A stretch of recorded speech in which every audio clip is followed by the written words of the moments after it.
But you never steer me wrong. So lead on, good shepherd, lead on. Hello, everyone, and welcome to the For His Name's Sake podcast, where we talk about leadership skills for this generation that we can use not only in their church, school, and community, but most importantly, their entire Christian walk. And so today with us, we have Sarah Lee, again, a local teacher at Greenville Christian Academy. So welcome back on. Thank you. And just so everybody knows, it's like 105 degrees outside, and it's way hotter in the building. And so if we both look like we're sweating to death, it's because we actually are, because it's really hot today. But so I kind of stopped the Purpose series because there was something else I wanted to talk about today, and I think is really prominent to the youth but for everybody as well. Because I really want to talk about youth leading, and this whole ministry that we do, we talk about leadership skills for young people to use in any part of their life, their church, school, community, but most importantly, their Christian walk. And so today I kind of just wanted to talk about youth leading. Now, before we kind of dive into the verse, I want to highlight, why do you think youth should lead, Sarah? I think youth should lead because it's good to start when you're young. If you start something when you're young, a habit, it can become a habit when you're older as well. And leading, it can take part in any way, just volunteering, helping in your church, different ways like that. So I think that whenever you're young, you might not necessarily have the opportunity to have a big leadership role, but the little things you do can help you later in life when you could potentially have that opportunity to have a big role. Right. And the things that you do now will lead up to, like you said, to your later life. And I think it's so important that teens start now rather than later. Mm-hmm. Because if you start now, there's so much you can learn now. And rather than, I graduated college, so now I'm going to do something. Well, why don't you do something now? Right. And I think that's so crucial for every young person to realize that, instead of just having a good time all the time, not saying don't have a good time. I'm saying like doing bad things, just doing stuff that really at the end of the day don't matter. Why don't you do something that can impact somebody today? Why don't you do something that can change somebody's life today? Why don't you do something now rather than wait? Because maybe you won't get that same opportunity when you get older. Mm-hmm. And so when you're younger, you really can relate to younger people, right? You can, yeah. And young people, whenever they have an accomplishment, people are more impressed with that because they're like, oh, wow, someone that's a teenager is doing that. I could do that. So it just really kind of speaks volumes when other people see young people serving and leading. Mm-hmm. And I think, it's not only shows people that, oh, well, a young person's doing this, well, I can do this. Well, it also encourages older people. Mm-hmm. It really does, like, wow, there's hope. There's, for places that, that don't have that many young people, when somebody comes in and they see, oh, there's somebody helping out, maybe we do have hope. Maybe there's, light at the end of the tunnel. And when they see young people doing something, they know that the world's in good hands. Exactly. That they know that the future for their lives and then the next generation, it'll be good because they know there's people out there that's wanting to do right. And so I think that's a really key thing for young people to realize you can impact people now. And you really impact more people than you realize. It's almost like a domino effect, a chain effect that, you impact one person, that person can impact somebody else. And at the end of the day, you can impact so many more than you ever realize. And it all starts with just really something so simple that I've done is just smile, give high fives, and do something simple like that. It's made people's day. It's encouraged people's day. And something like that could just turn somebody's day completely around. Mm-hmm. And today I want to talk about a verse. It says in 1 Timothy 4:12, so Timothy's a pastoral epistle. Paul's writing to Timothy because Timothy's a leader in a local church. And he's giving Timothy advice on what to do. And in chapter 4, he talks about, Timothy's the new leader of this church. And he's a younger dude. He might be a little bit older than us, I'd say, but he's younger than the whole congregation. And so his congregation's really looking down on him and don't have a complete level of trust that they should because he's a young dude. He's just fresh off the block, you could say. He's ready to go, but they're like, well, I don't know if you're ready for this, Timothy.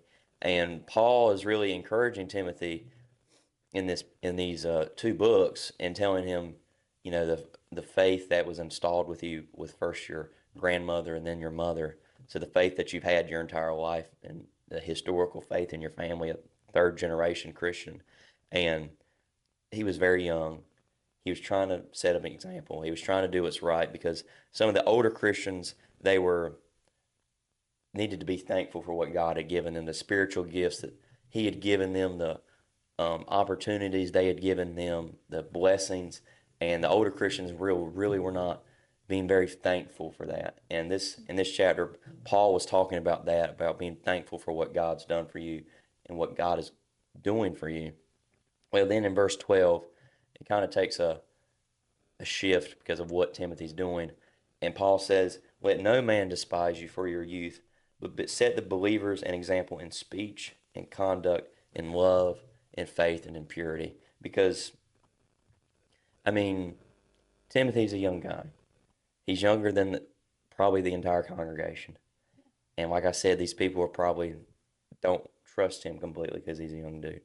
And I feel like that's a lot of people. I mean, they've been in it for so long, then they see somebody young come, and it's kind of like, Yeah, I don't know. right. They see somebody new come along, and it's like, I don't know. He might have good intentions, but I don't know. And that comes down to trust, which I do understand that. And I feel like with Timothy, so many people looking down on him, he was kind of getting kind of pushed down, and Burned out a he little was bit. burned Yeah. out, and he's kind of like, well, I mean, And he was afraid, he was I think, afraid. as well, to lead. But Paul's encouragement through this one verse, and it said in that verse, it said 5 words at the end of it. It said in speech. So Timothy needed to be mindful of his words or what he'd say. What would he say to people when people looked down upon him, when people aggravated him, when people tried to trick him and maybe saying something that he shouldn't say? How was Timothy going to react with his mouth? When situations came up in the church or in his life, how was he going to react with it with his words? What did he say? Relates in our lives, how often we get aggravated, we get upset with people, and that we just want to tell them what's what. Yeah. But we should be an example in our speech, in our speech and what we say, our tongue, what we say, because it is a part of our testimony. And especially in conduct, his behaviors and actions, what he does around the people of the faith, like he's not doing things that he shouldn't do, and, we all fail, I get that, but that he would strive to do what's right and that he wouldn't be going off partying or any of that stuff. Same for people today that if you're going to be a leader that you don't need to do what's not right, that you need to do what's right in every circumstance, and that you need to be who you really are. Don't be somebody else for one person and somebody else for one person. Be the same no matter who you come in contact with. And then it says in love that we should love others in our leadership, that we should do what we need to do in love. Sometimes there's hard decisions, sometimes there's difficult decisions. But Paul was telling Timothy, you got to love through every circumstance that comes up in your church. You got to do what's right, but you got to do it through love. And then for faith, I mean, like he said, Timothy's a third generation Christian. He's had it his entire life. But the point is, don't lose it. Right. Don't just let go of it because you've always had it and just say, oh, well, I'm a believer, yeah. Actually believe it and actually have a relationship with God and dive into the Word and talk with Him. Because I feel like that's something that's so simple for every Christian leader, but it's so neglected for every Christian leader because they don't spend time in the Word. They don't pray. They don't talk to God. It's just they do what they need to do, and then that's it. But we have to realize we got to have a relationship with God, and He will bless us if we stay faithful to Him. And then purity. It kind of goes with conduct, that he would stay pure in what he did, in his relationships, in his conduct, how he would handle things, what he would see, what he would look at in his mind, that it would be pure. And that God would bless that if he would be pure. Because looking at Timothy as a young guy and looking at young people in our lives, even as us as young people, It's kind of hard to be pure in a world like this. It's so tempting. It's so difficult to do what's right. And yes, there's times we fail. There's times we think about things we shouldn't think about. Times we look at things we shouldn't look at. But do we strive to be pure?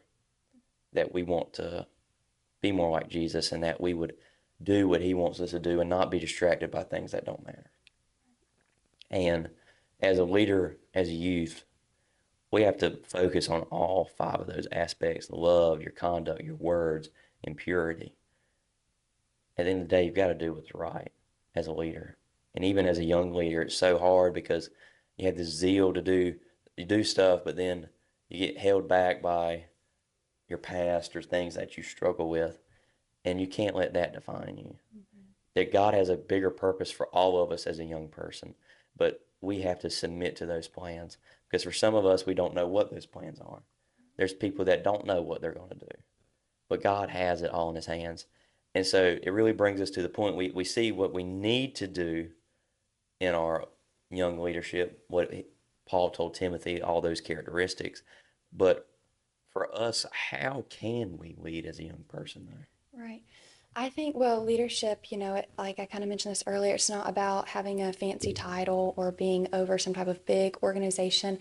And like with Timothy, he was young. And I think leadership is really just, it's swimming upstream. It's like the world is going one way, but you're going the other way. And it's just really doing what's right in your heart and what the Lord would have you to do to keep your testimony clean and pure so you can be a good leader.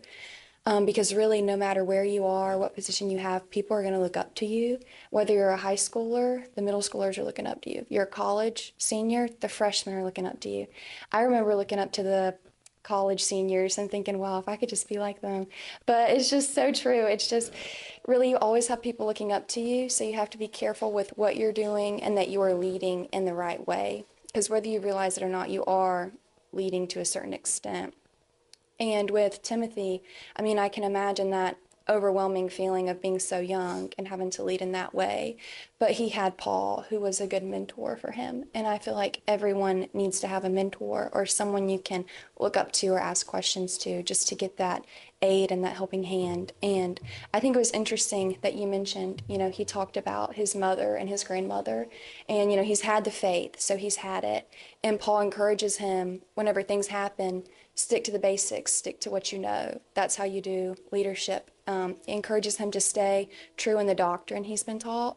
And so I don't think it's hard to be a leader, but really when it gets hard, you have to just go back to the basics. Read your Bible, stay faithful to God, keep up with what you've been taught, and don't just have the faith, but live it. Right. And that's such a good point that just don't have it, just live it.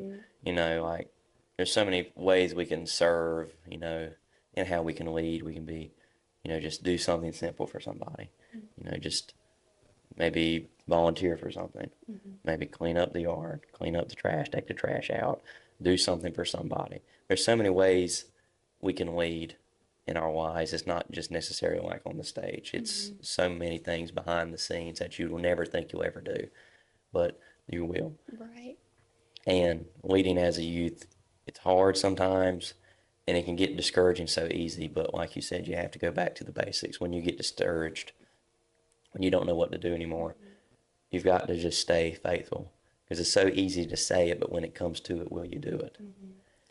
Yeah, and then a lot of times, in youth group, kids, go to camps, go to retreats, different activities, mission projects, which are all great opportunities. But I think in order to effectively lead in that, you have to have an open heart. You can't just go because, oh, we're going to go get ice cream. You have to have an open heart and let the Lord use you. You have to be open to what he has for you, pay attention and things like that, and look for ways you can lead and ways you can serve others, not just go because, oh, it's going to be a fun time with friends. But be intentional about it and Right. take that opportunity. Yeah, be intentional and, like even if you go on a camp or a retreat or a conference, that the decision you make there wouldn't just be a high, that you will actually stay true to that decision and that God will bless that. And so we think about it, how we've seen people in leadership and we look up to those people in leadership and like we want to be them. But how can you be you in leadership? Yeah, I think In leadership, there's always going to be people influencing you in different ways, like trying to make you make decisions, trying to influence your decisions to what they want you to do. But you have to just be you and know what God wants you to do and has for you. And don't let the pressure of that position sway you to be someone you're not. And don't let it necessarily get to your head either, because some people in leadership, they think, oh, I have this important role. And then they think that they're this, someone that they're not, this really popular person. So you have to be careful of that. Keep yourself humble, because humble leaders are some of the best leaders, and they're the easiest to relate to and to talk to. So you just have to stick true to yourself and not let people push you to be someone that you're not. Right. And you just got to be you. Gene Williams says it all the time, be who you are, what you are, wherever you are. And it's so true, even though you say it so much. It's so true that you have to be you. Don't be somebody else. Don't be who somebody else wants you to be.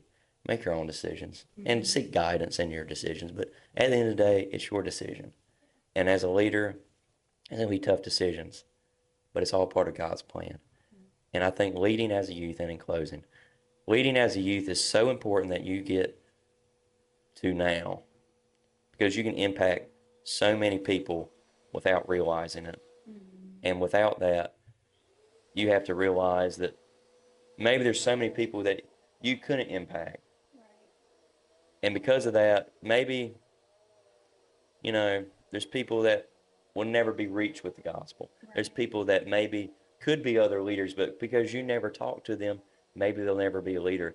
But I can tell you, leading as a youth is so important, and we have to start now.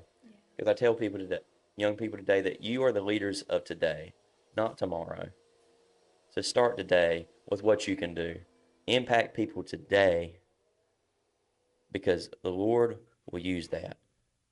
Because you are the future of the world, of generations to come, and you'll be the leaders. So why don't we start today? But thank you for coming on. Yes, thank you for having Glad me. you can come back on. And I hope to see everybody next week. I hope you enjoyed this episode. It's hot. I hope everybody knows that. But thank you for tuning in, and I'll see y'all next week. Good shepherd, I'll follow all my days.